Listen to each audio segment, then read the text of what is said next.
எதுவரை போகலாம் என்று நீ சொல்ல வேண்டும் என்றுதான் விடாமல் கேட்கிறேன்.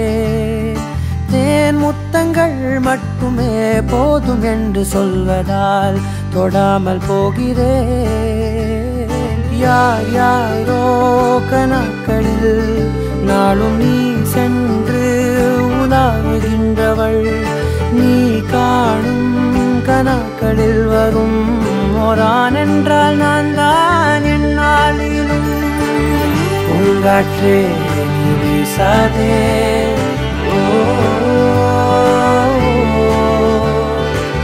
பூங்காற்றே நீ வீசாதே, நான் தான் இங்கே விசிறி.